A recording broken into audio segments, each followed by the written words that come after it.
now for something completely different. Forget everything you've been told by others before. Get ready for the real deal, the full story. Real talk about money, markets, life. Now, it's The Real Investment Show with Lance Roberts, presented by RIA Advisors. And good morning and welcome to the Hump Day edition of The Real Investment Show. Of course, I'm your host, Lance Roberts. Brent Clanton driving our Link Challenge bus today, and Danny Ratliff riding in the back of the Link Challenge bus coming in today. So he was always that guy. He was always that guy in high school at the back of the bus, tormenting everybody else. You know, that was Danny. Throwing spit wads. It was. Yeah. It was. You know, that was him. And you can tell he's kind of angry. You know, all the I can time. see that. Yeah, no, yeah.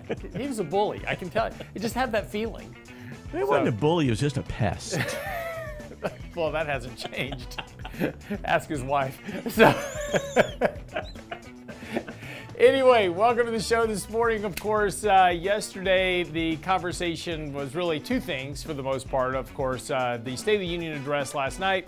Met with both Jeers and Cheers all the way through the speech, as you know, talking about kind of your view, right? Depending on how you view things, right? You know, talking about how gas prices have come down. So that was good. Right? And gas prices, unfortunately, they're still about $1.50 higher than they were when he took office. So, you know, it just depends on what angle of the economic data that you want to look at and how you parse that speech last night. But the other big news, of course, yesterday was Jerome Powell. And as we had said yesterday morning, you know, kind of an expectation he would be a little bit more hawkish potentially after that big run up from his last speech. He wasn't.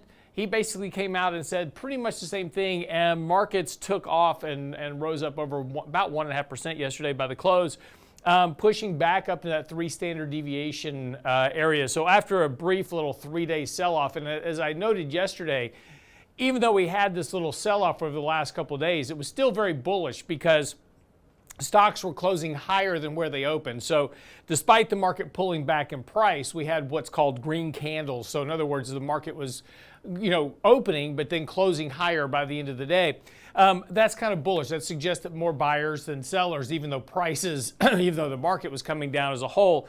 Yesterday, though, because of that speech, we're right back up to where we were really kind of last Thursday. So again, not much has changed here. Market's still pretty overbought on a short-term basis, but on a weekly basis, you know, the bullish trends are certainly improving, and this is the thing that we need to pay attention to. You know, in our kind of weekly report, we talk about, you know, kind of the underlying technical structure of the market that has been improving markedly. And again, you know, while there's a lot of talk by the kind of the mainstream media is like, oh, this is just another bear market rally, there are differences to this rally this time that we did not have previously that are much more constructive, you know, from, you know, stronger breadth in terms of the New York advanced decline line. You've got a negative divergence between asset prices and rising weekly sentiment and momentum indicators, which are all turning more positive. So this is all suggest that this market is indeed moving back more into bullish territory. So, you know, it is what it is, and no matter how you want to kind of look, there's a lot of bad economic data out there. I certainly, you know, agree with you on that.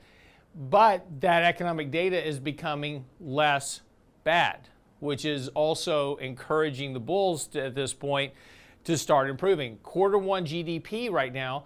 So quarter 3, quarter 4, we had 2 negative quarters of GDP growth in the first half of last year, then 2 positive quarters of growth in the third and fourth quarter. First quarter GDP growth right now estimated by the Atlanta Fed to be at 2% annualized. So again, you know, there's no real sign of a sharp economic weakness kind of permeating through the overall economy. You know, so this is just kind of one thing to consider. So, I mean, if you've got a much more kind of negative view of the world and everything's going to end this year, the market's trying to tell you that something's a little bit different. And again, doesn't mean we're not going to have a pullback. Markets are very extended, very overbought. We talked about yesterday, we're starting to get very close to triggering sell signals on a couple of different levels that would suggest the markets will pull back. And they've gone too far, too fast. But that's likely going to be a buying opportunity, not a selling opportunity. So again, look for, you know, again, take some profits here for sure. But on that pullback, you know, look for an opportunity to put some money back to work. One thing we'll talk about this morning too, kind of the big thing last year, and we wrote an article about why FANG stocks weren't dead in November of last year, kind of right at the market lows, and this was where everybody was, talking about FANG stocks are dead, technology's done, it's never coming back, and those have been the biggest performing shares, this year so far. And part of that is due to the fact that we now have a new toy to chase, which is AI. And, all of a sudden, it was Web 2.0, now it's artificial intelligence. And if you take a look at any stock with an AI stuck on its name, it reminds me a lot of 1999. Back in 1999, 2000, you are all probably too young to remember this, but back in 1999, 2000, stocks were running like crazy. It didn't even matter what the company did. They were just changing their names and putting a .com at the end of it. Of course, we had the sock puppet with, pets.com and everything else. But, if you just put .com at the end of your name, stock would take off running. And we kind of saw the same thing with cryptocurrency a couple of years ago.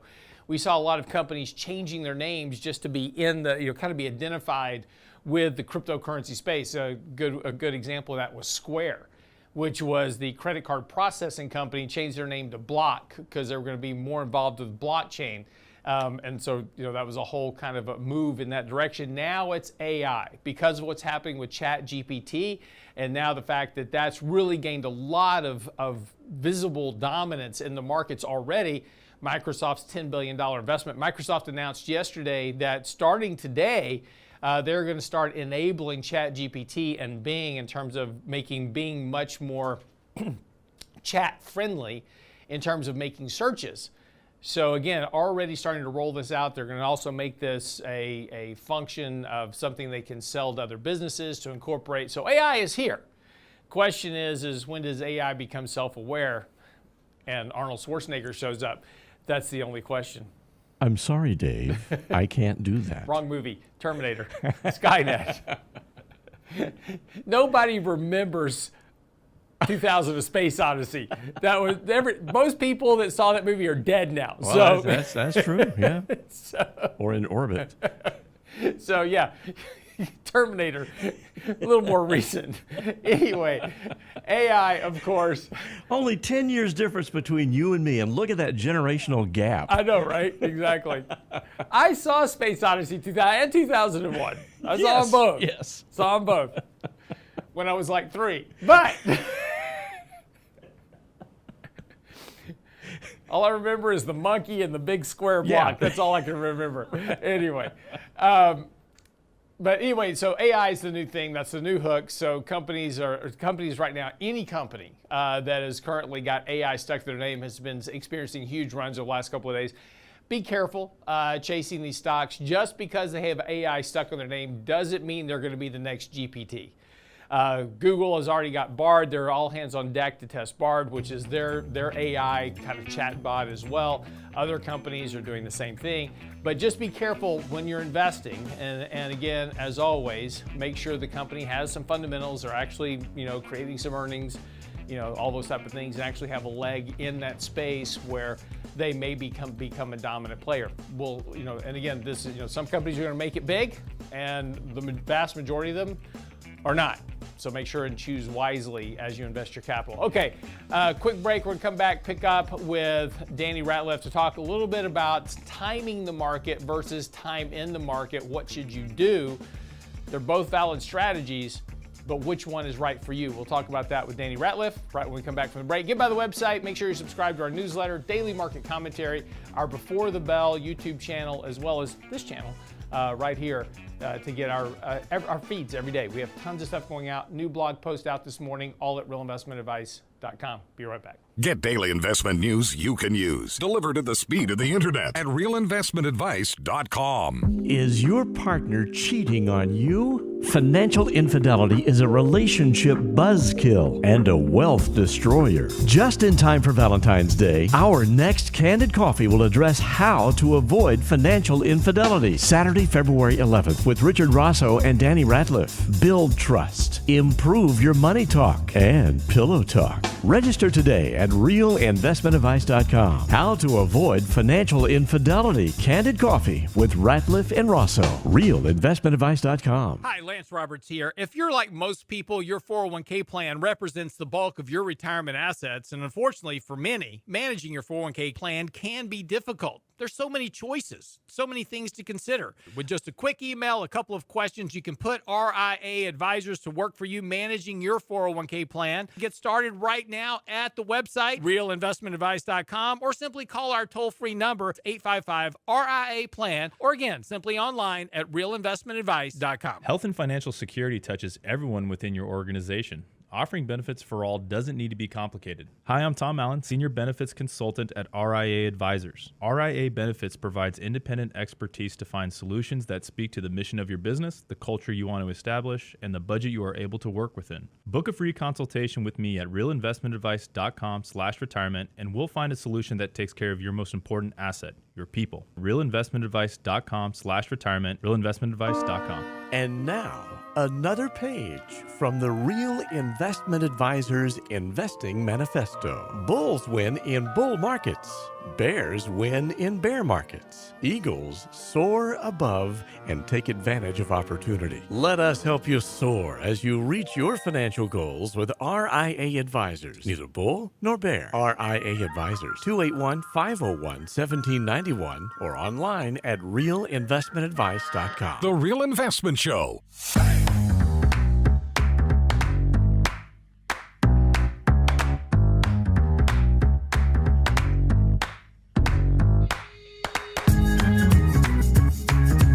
And welcome back to the show this morning. It is a little after 6:15 already.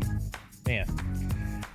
Don't forget, gentlemen, Valentine's Day is approaching rapidly. So this is your friendly Real Investment Advice reminder to keep you out of physical trouble at home. I know we're going to have the fiscal upcoming seminar. We are. With you and Richard to talk about financial infidelity. But if you want to stay out of physical harm, make sure and buy your wife something nice. Valentine's Day right around the corner. I know it's a contrived Hallmark holiday, but nonetheless, they take it very seriously. So They do. I'm blessed. We don't celebrate Valentine's Day. What? Because of that reason. No. Hey, man, look, Michelle gets flowers throughout the year. I'm just not paying $100 for some roses. It's not happening. I understand. Yeah, I don't have that luxury. Oh, we'll do something. It will not be on Valentine's Day, number one. I'm not paying that inflated cost. And if you're doing your job throughout the year, Lance, you shouldn't have to go big for one stinking day because corporate America tells you need to. It's Sorry. Yeah, well, yeah. I do my job all year long, and I better not miss Valentine's Day. I've been blessed. Let's put it that way. Yeah. So You just have to maintain your winning streak. yeah, exactly. Yeah, that's right. You can't screw this up and go big one day, and then it's expected, right? Yeah. Exactly. That's the thing. That's the thing. You've trained her appropriately. Yes, consistency is key. Yeah. We had some conversations at the very beginning of the relationship, and luckily we see eye to eye monetarily. Yep. Our fiscal household policy is pretty tight when it comes to that kind of stuff. So, Yeah, I'm in good shape. I had those same conversations with my wife, and we have a very good understanding. I mean, going into the relationship, after being married previously, going to this one, I wanted to make sure that there was no misunderstanding about what my job roles were, what her job expectations were, et cetera. And we had that conversation, and that's all good. I just forgot the Valentine's Day part. Oh, well, hey, we still struggle with the job roles in the household. Okay, don't get me wrong, but I'm not sure you can ever really level set those. Yeah, in those sense, right? I mean, it's true. It's true. I'm pretty lucky, but yeah, I forgot to put Valentine's Day on the list. So In the prenup. In the prenup, I am still obligated for Valentine's Day. So I wear the pants in the family. She just tells me what color to put on. oh, for sure. Yeah, That's how that works. Hey, but wait a second now. This last segment, you're saying I'm the bully in the back of the bus? yeah. I just imagined you You growing even up. know me? I just remembered. We were talking about how Brent drives our Length Challenge bus here on the show, and you were probably in the back of that Length Challenge bus. That's all I'm saying. So Shooting spit wads with your big pen. Exactly. No. Did you ever do that? Really? Oh, Of he did. course. He did. He just he. But I didn't do it to random people. I did it to bullies. Listen, we have a rule in our household, right? Like you can protect yourself, but if I ever find out that you're bullying somebody or you know, yeah. and I've been blessed, kids don't act like that, but that's when we're gonna have a problem. Yeah, no, I had that same conversation with my kids growing up, and I told them, I said, you know, you better never start a fight at school, That's right. but you better finish it. Yeah. And so I was lucky. Never had a few instances where he finished fights that he didn't start. We're working on that. Yeah, but Yeah, my kindergarten got slapped yesterday, and we had that same conversation. I said, Dad, but I'll go to the principal's office. And I said, you know, go. I'll meet you there. and it'll be A-okay as long as you're not starting. I don't find out that you're picking on people, you're bullying. And in fact, this other kid hit a little girl, and he went up to him and said, hey, you know, you're not supposed to be doing that. And the kid smacked him. He said, oh, yeah, well, I'll get you too. I said, so what'd you do? He said, well, I cried. I said, okay, we're going to talk about this a little bit. How old is he? He's 6. So kindergarten. Yeah. Yeah. All right, you pack lunch. I'll come over this weekend. Basic martial arts training. Absolutely. So Yeah. So we're going to have to toughen this dude up a little bit. that was one advantage I had after teaching martial arts for 25 years. I just taught my kids. Yeah. Well, he's done it. I mean, he's like, Dad, I just don't want to get in trouble. Fair enough. Valid point. However, you will not get in trouble in this house for that. His heart's in the right place. Yeah, Exactly. no, I mean, that's good. Yeah, but you know, this is schools are out of control now. Anyway, I just kind of shut my eyes. Just Glad I'm not there. yeah. Anyway, time in the market versus timing the market. That's kind of the big question. And there was actually an article out talking about Jeremy Siegel, and I've gotten a lot of email conversations lately. Kind of interesting because again, when you take a look at a lot of the media commentary right now, it's uber bearish, recession's coming, so forth and so on. I was talking about a Jim Rickards video that's been making the loop here lately that, is the end of the world and everything's going to crash and die and burn. You need to be in, gold, precious metals, beanie weenies, and ammo. Those things typically don't turn out to be that way, as we were talking about yesterday. And the important thing, though, is understanding time horizons also. And the, what time do you have between today and when you need your money for retirement? That has a much bigger consequence, or I should say influence rather, on how you invest and when you invest in these type of things. And so again, investing is very important because let's go back to the very basic premise, because one thing that we have forgotten in the markets today is why we invest. Now, if I ask you the question, Danny, why do you invest money? What is it? What if I ask you the question, why do you invest money? Why do you invest money? To meet an objective, right? To find additional ways for capital to grow. Whether that be to save for a house. Okay, I really wanted retirement. I wanted a shorter answer, but but it's a good one. Well, It is a good one. okay. You know what? We do radio for one word answers. That's it from here on out. Yes. I invest to make money. That's what you're going to get. Yeah. And we appreciate you for that. If I could just get Richard You want me to do the same elaborate or thing. not? Oh, goodness. No, the point is so the when you ask most people, why do you invest? Like, I want to be rich. Yeah. Right.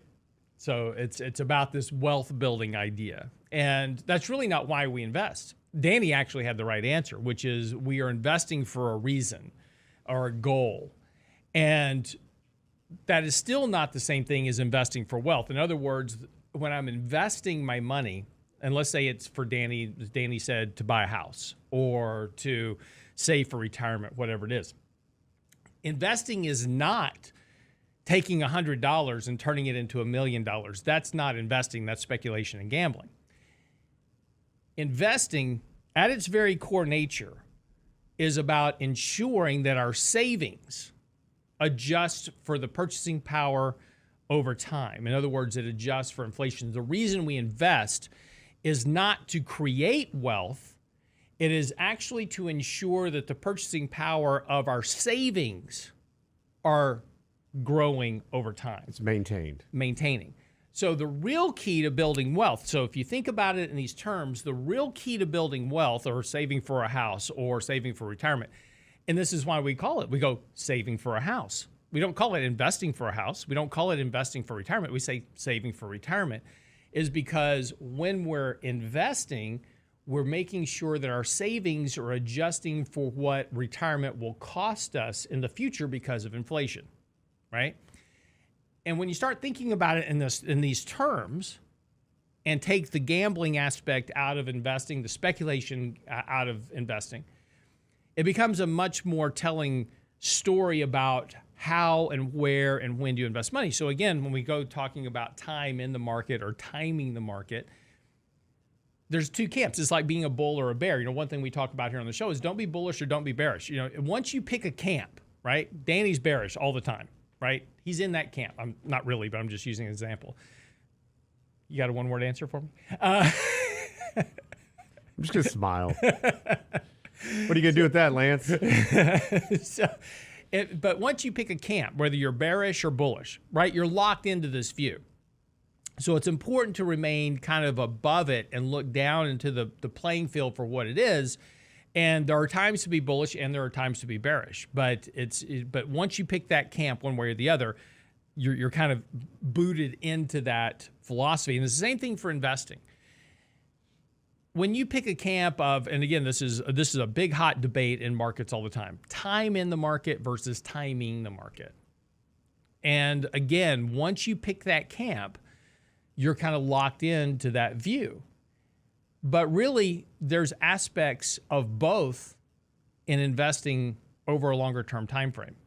You can both include timing the market as well as time in the market, and that has a very important outcome to navigating markets over time, because again, markets just don't appreciate every year at 8% annually. And this is kind of the conversation we're going to have this morning.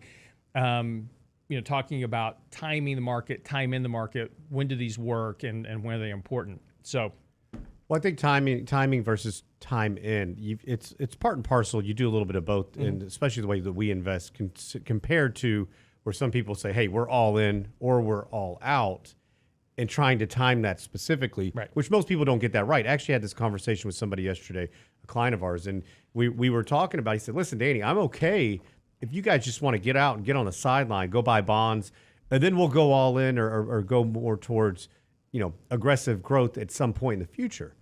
Well, that's great. My conversation was, but most people will not do that, because when we're ready to buy in earnest and really get a lot more aggressive, you're not going to be there.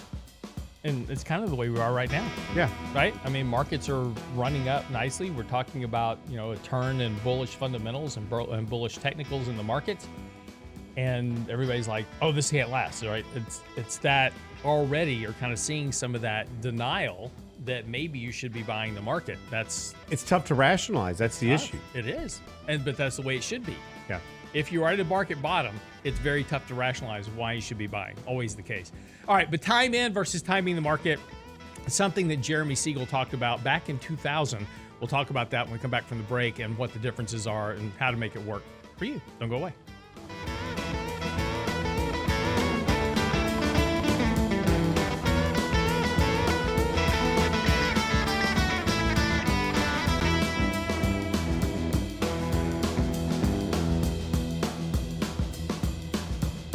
The Real Investment Advice blog. It's required reading for the informed investor. Catch it today at realinvestmentadvice.com. Is your partner cheating on you? Financial infidelity is a relationship buzzkill and a wealth destroyer. Just in time for Valentine's Day, our next Candid Coffee will address how to avoid financial infidelity. Saturday, February 11th with Richard Rosso and Danny Ratliff. Build trust, improve your money talk, and pillow talk. Register today at realinvestmentadvice.com. How to avoid financial infidelity. Candid Coffee with Ratliff and Rosso. Realinvestmentadvice.com. Health and financial security touches everyone within your organization. Offering benefits for all doesn't need to be complicated. Hi, I'm Tom Allen, Senior Benefits Consultant at RIA Advisors. RIA Benefits provides independent expertise to find solutions that speak to the mission of your business, the culture you want to establish, and the budget you are able to work within. Book a free consultation with me at realinvestmentadvice.com/retirement, and we'll find a solution that takes care of your most important asset, your people. realinvestmentadvice.com/retirement, realinvestmentadvice.com. Can't catch the whole show now? Listen to our podcast later at realinvestmentadvice.com. So my daughter has friends. Her parents actually raise chickens. And so the family had to go out of town, and they asked my daughter to go over and just watch the house, check the dog, check the chickens. So the first day she goes over there, one of the chickens dies. Chickens die all the time for different reasons, but I didn't tell her that. I'm like, oh my God, you killed one of their chickens? She goes, I don't know what happened. I just walked in to check the chickens and the chicken died. And so she's in a panic for like 3 days while this family's gone. I'm just leaving this thing and run, right? You need to go over there and fess up that you're a chicken murderer. The Real Investment Show podcast. She's in tears. She's devastated. She goes over there and she's like, I have to tell you, I killed your chicken. And he goes, honey, they die all the time. It just happens. That's why there's so many of them out there. It's a numbers game. The Real Investment Show podcast. Same show, your schedule. She didn't speak to me for 3 weeks. At realinvestmentadvice.com. But I had a lot of fun with that one.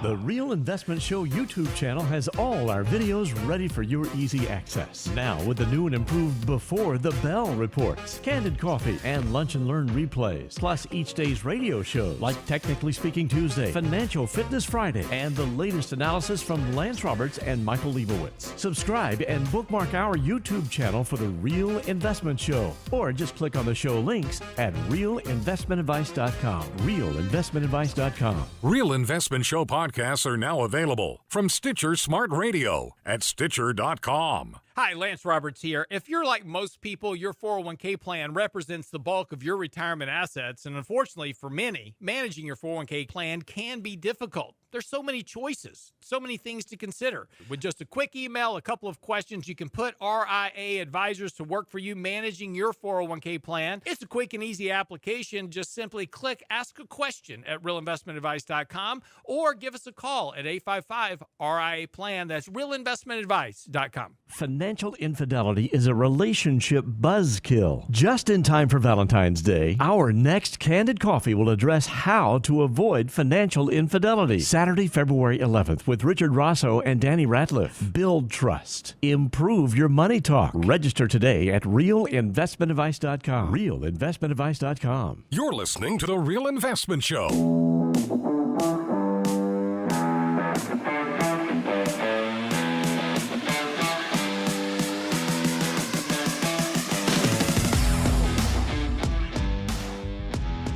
Let me read to you something from the Wall Street Journal, kind of set this stage for what we're talking about on time in versus timing the markets. First of all, let me clarify what timing the market is. This is a point that Danny alluded to in the last segment. There is a misnomer about timing the market. Timing the market is being all in or all out, right? You're either all cash or all in the market. That is timing the market. And that will never work long term because you're eventually going to miss a turn in the markets. That's just the way things work. Nobody can successfully time the market that way, being all in or all out, successfully over a long-term time frame. Too many things happen. Too many things impact the market. When we talk about managing risk, we are talking about increasing and reducing exposure to portfolios, and people immediately assume that by doing that, we are timing the markets. We're all in or all out, and that's not the case. We are never all out of the markets. There are times, like now, that we're not all the way in because of fundamental reasons or technical reasons or whatever it is. So there's a big difference. And this is when we're talking about the marriage of timing and time in the markets, this becomes a much more crucial concept to understand. But let me read to you this article from the Wall Street Journal. Until the recent sell-off, the NASDAQ market has enjoyed quite a run, surpassing important benchmarks for the first time as the Dow Jones Industrial Average went through a correction. But are the high valuations of tech stocks that drive the NASDAQ index justified? History suggests that the answer is no. In the late 1960s, Polaroid was the top of its game, dominating the photographic field and enjoying one market success after another. Investors bid the stock up to an unheard of 95 times earnings. Never before had a large capitalization stock been priced so high, but Polaroid's earnings had exceeded 40% year over year for the previous 14 years, and the future seemed even brighter. The point of the article is talking about valuations on tech stocks. And this goes back to the article that I wrote at the market lows back in October about are FANG stocks dead? Because again, there's been tons of articles written, FANG stocks are dead because they're overvalued, etc. And they have been on fire literally since the beginning of the year because money's just piling into growth under the assumption that disinflation is now coming back and inflation is on its way out. And disinflation is good for companies that have the ability to grow earnings. Now, the article that I just referred to was written by Jeremy Siegel at Wharton University back in 2000. March of 2000 to be exact. He wrote this at the peak of the dot-com bubble at the time. But if you'd taken this article at face value, as he wrote it back then, and stayed out of tech stocks, yes, you would have done okay for a couple of years, and then you would have missed massive runs in technology over the course of the next 20 years, right? And this is part of the problem when we talk about markets, because there are a lot of dynamics to markets that you have to account for. And while valuations are very important because they do dictate future returns on capital, there are other influences in the market today that did not exist back in 2000. There are influences in asset prices that occur today, not just the Federal Reserve, by the way, that's one of them, but there are other influences as well, driving asset prices that are making it much more difficult to navigate markets than maybe they should be. Part of this is the passive indexing problem that we've talked about before. When people are jumping into the markets today, they don't pick individual stocks, they buy ETFs. All that money flows into the top holdings of those ETFs on a market cap weighted basis. And that's why you see stocks like NVIDIA, AMD, Microsoft, Apple, Google yesterday.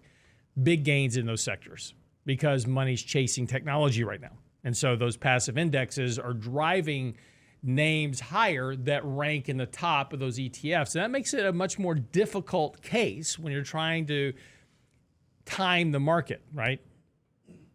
Just as it was in 2000, tech stock valuations are very high today. We were talking about companies yesterday, right? We were talking about Chipotle Mexican Group. They make burritos, for God's sake. They trade at 6 times price to sales. That's astronomically expensive for a burrito company, right? That's tech stock expensive. But there's a lot of tech stocks still trading at 9, 10, 11 times price to sales. Very expensive. You can make the argument that these things should have correction and they should go down to a lot, and some of them have, Zoom, Peloton, others. We've talked about those, the ARK holdings. But now they're coming back.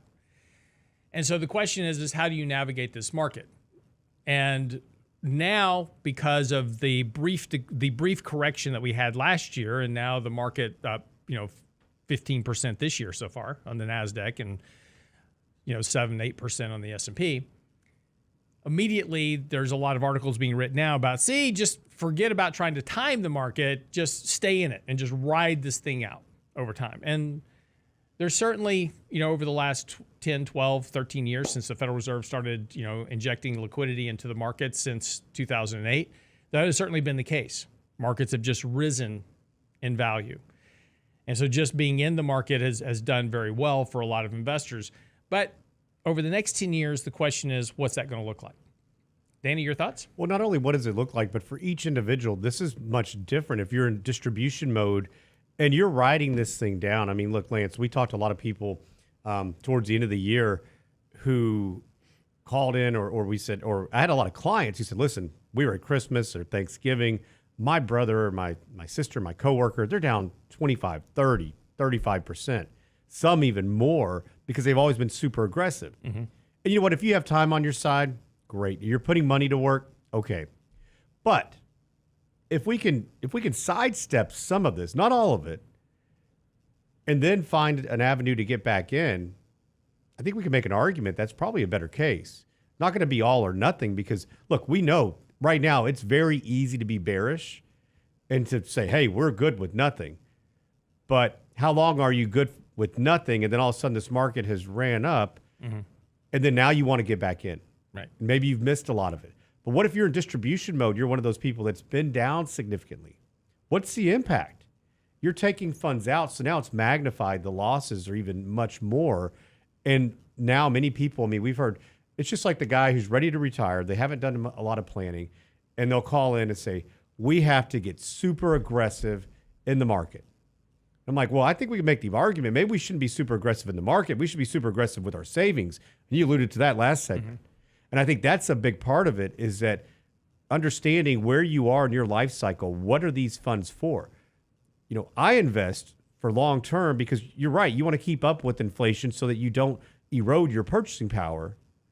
And many people look at it as a casino to go get rich longer term. But you're doing it for, you should be doing it for financial freedom, security, meeting those objectives, whether that be early retirement, to do the things that you want to do over time and not have to see these funds eroded. And so it's a really difficult conversation, I think, a lot of times, Lance, is that so many people, you hear there, and everybody has a different strategy. You know, hey, get all the way in, and then when it hits this technical indicator, we're going to get all the way out. And many times, I mean, we saw that happen over the last couple of years.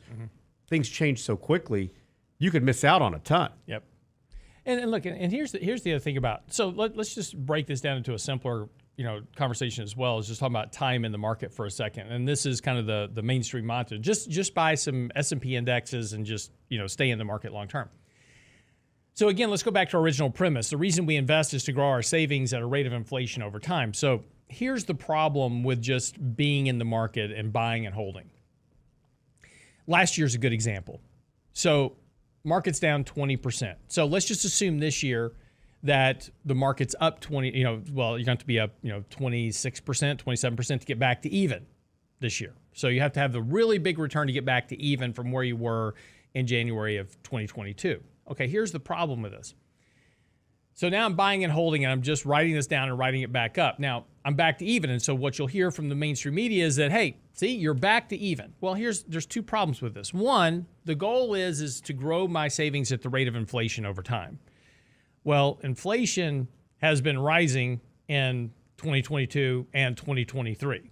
It may slow down. The rate of increase may slow down, but it's still rising. So the purchasing power of my dollar or my savings has been going down for the last 2 years. And yes, now I'm back to even, but inflation is still higher than it was when I got back to even.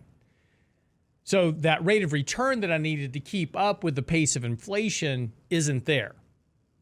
And so now I've got to, the next year, I've got to make up, and let's just say that my goal is, and you can run your own financial goal, whatever it is, but you've got a hurdle rate. It's what we call a hurdle rate in our shop. And it's a number that you kind of need every year to make sure that your savings grow to where you need it to be to retire on. And that includes inflation and all these other factors that we include, variability of markets, et cetera. But so whatever, let's just say this hurdle rate is 6%. I'm throwing out a number. So I needed 6% growth in January and 2022. I didn't get it.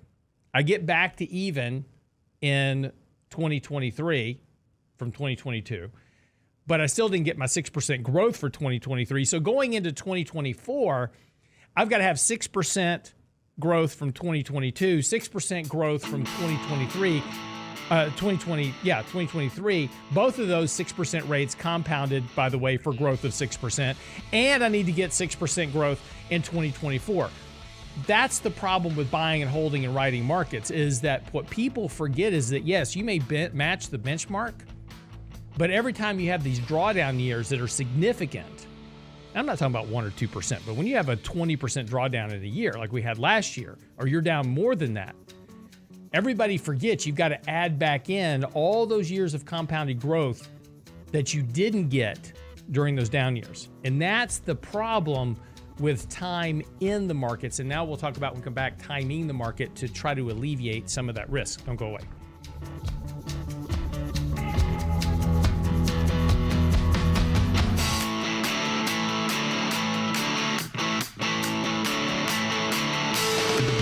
Get daily investment news you can use, delivered at the speed of the internet at realinvestmentadvice.com. Is your partner cheating on you? Financial infidelity is a relationship buzzkill and a wealth destroyer. Just in time for Valentine's Day, our next Candid Coffee will address how to avoid financial infidelity. Saturday, February 11th with Richard Rosso and Danny Ratliff. Build trust, improve your money talk, and pillow talk. Register today at realinvestmentadvice.com. How to avoid financial infidelity. Candid Coffee with Ratliff and Rosso. Realinvestmentadvice.com. Hi, Lance Roberts here. If you're like most people, your 401k plan represents the bulk of your retirement assets. And unfortunately for many, managing your 401k plan can be difficult. There's so many choices, so many things to consider. With just a quick email, a couple of questions, you can put RIA advisors to work for you managing your 401k plan. Get started right now at the website, realinvestmentadvice.com, or simply call our toll-free number, 855-RIA-PLAN at realinvestmentadvice.com. Health and financial security touches everyone within your organization. Offering benefits for all doesn't need to be complicated. Hi, I'm Tom Allen, Senior Benefits Consultant at RIA Advisors. RIA Benefits provides independent expertise to find solutions that speak to the mission of your business, the culture you want to establish, and the budget you are able to work within. Book a free consultation with me at realinvestmentadvice.com/retirement, and we'll find a solution that takes care of your most important asset, your people. realinvestmentadvice.com/retirement, realinvestmentadvice.com. And now, another page from the Real Investment Advisors Investing Manifesto. Manage risk and volatility rather than trying to manage gains. You don't have to be right all the time. Long-term investing success is a 70% gain. Let us help you reach your financial goals with RIA Advisors. Neither bull nor bear. RIA Advisors, 281-501-1791 or online at realinvestmentadvice.com. The Real Investment Show.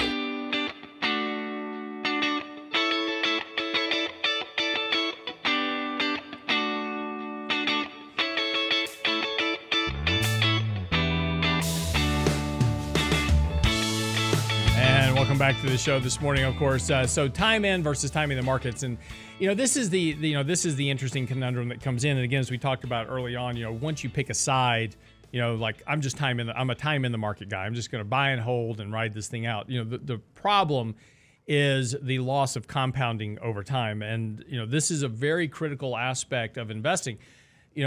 A lot of the buy and hold crowd will throw out this, commentary that says, well, compounding is the eighth wonder of the world. This is a true statement. Compounding of capital is very important. And the first year that you lose money, you have destroyed the whole power of compounding. So compounding truly only works in investments where you cannot lose money. In other words, I buy a bond and every year it kicks off, 5%, whatever it is. I can truly compound my capital that way because I'm going to have a 5% return every year on that money. I'm never going to have a down year.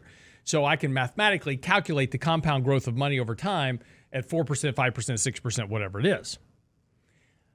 But as I said, as soon as you have a down year where you're down 10%, 15%, 20%, 30%, 40%, and again, there's a study out recently by Schwab, I believe, that showed that average retail investors last year were down 35%. The market was down 20%.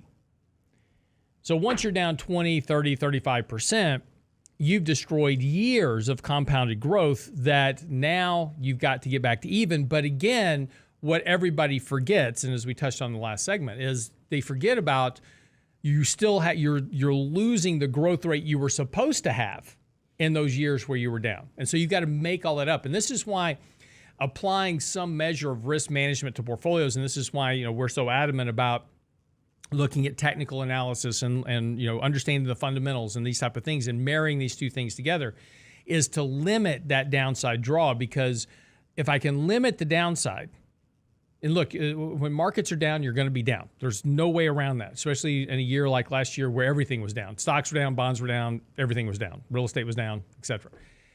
So in a year where every asset class is down for the most part, you're going to be down. That's just, unless you just happen to be all in cash, but that's a very difficult thing.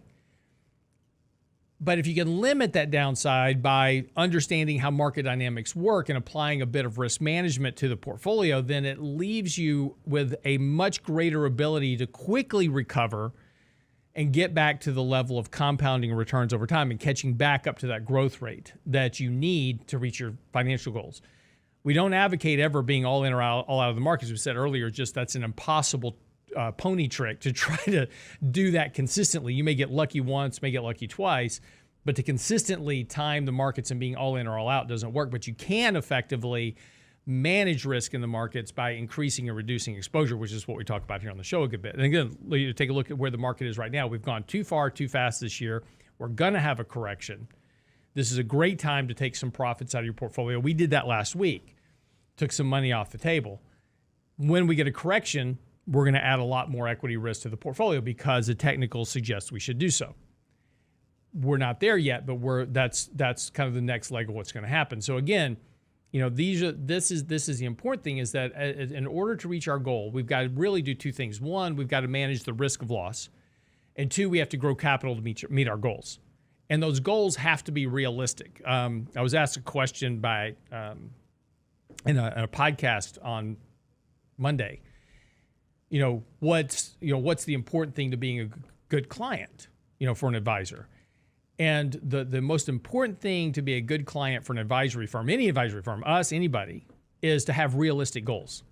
And if your goals are unrealistic, your expectations are unrealistic, your outcome is going to be disappointing because you can't achieve the unrealistic. As long as you have realistic objectives and goals, you can manage the markets and you can navigate risk and you can grow wealth over time to meet those goals. And that's why Danny does and Richard both.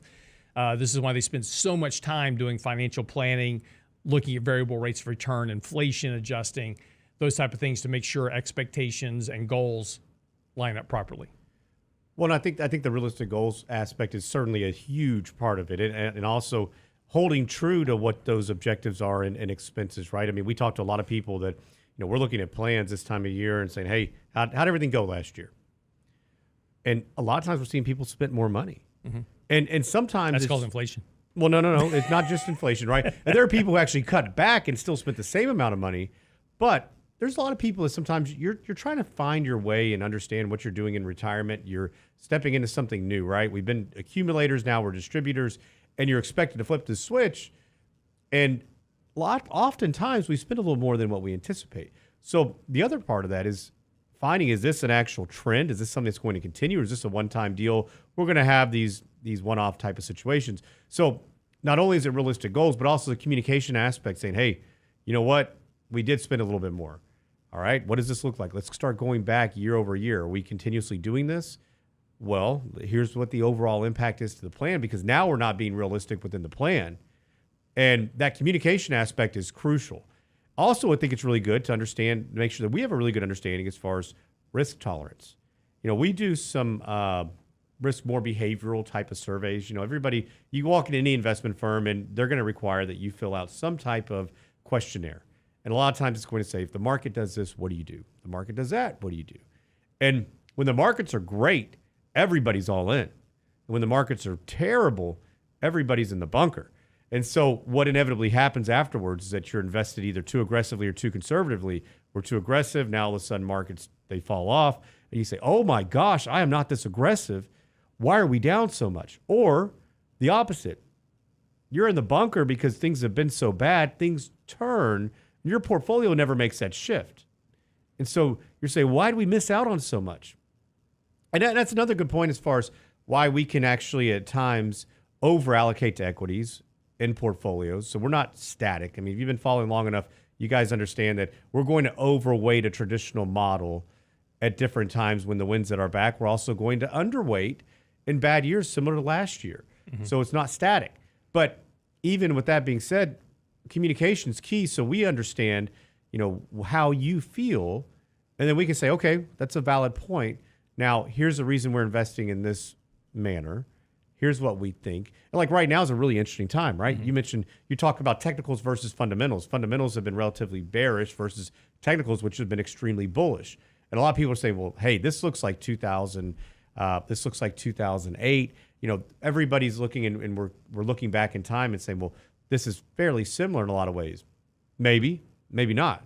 So, you mentioned that, okay, we get some opportunity here. It may be a really prime time to add some exposure. But also, if we fail at support, what are you going to do then? You're going to reduce exposure, right? Right. And I think that's one thing that a lot of people need to understand when investing. You don't have to be all in or all out, but you're going to mitigate risk at different times. We can't avoid it. So a lot of people say, well, you guys are down. That's right. You mentioned everybody was down. Bonds were down 13, S&P was down 18, NASDAQ down 32.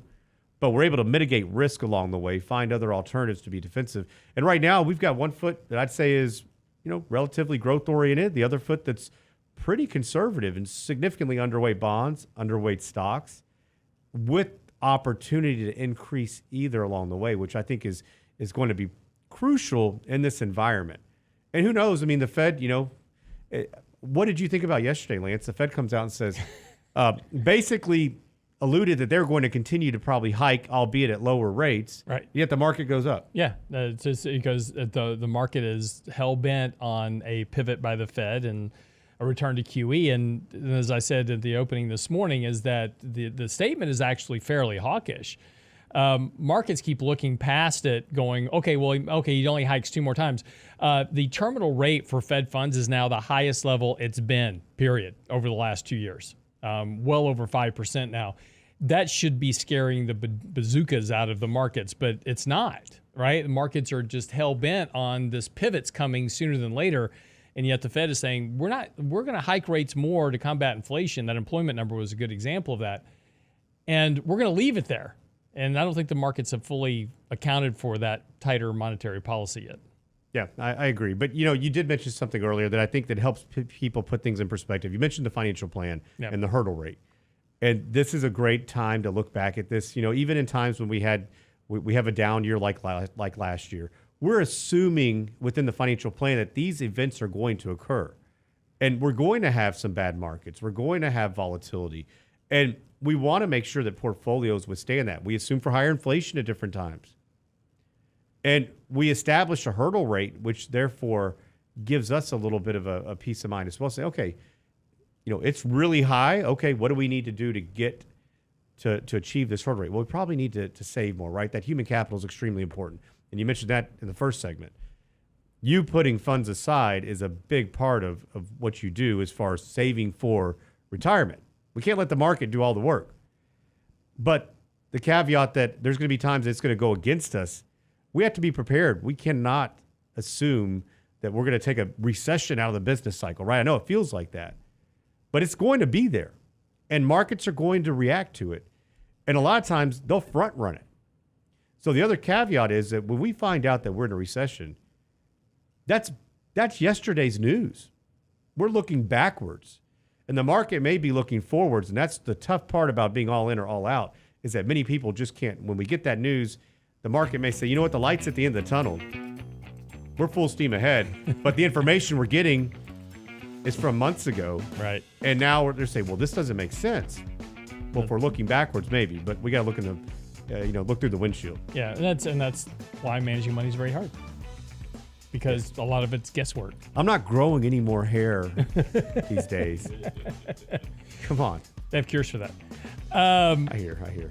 All right, so get ready to wrap up the show. Be sure to go by our website, realinvestmentadvice.com. Michael Leibowitz's latest article is out. Soft Landing or Recession is the title of that article. It's on the website now, realinvestmentadvice.com. While you're there, make sure and subscribe to our newsletter that comes out every weekend. It also will get you our Tuesday Take that comes out on Tuesdays, which is why it's called Tuesday Take. And make sure you subscribe for the Before the Bell channel. It's all at the website, realinvestmentadvice.com. But that gets you access to our 3-minute video that comes out every morning before the market. Our daily commentary also on the website as well. Subscribe to all of it. It's all good free information for you. It's all at the website, realinvestmentadvice.com. See you back here tomorrow.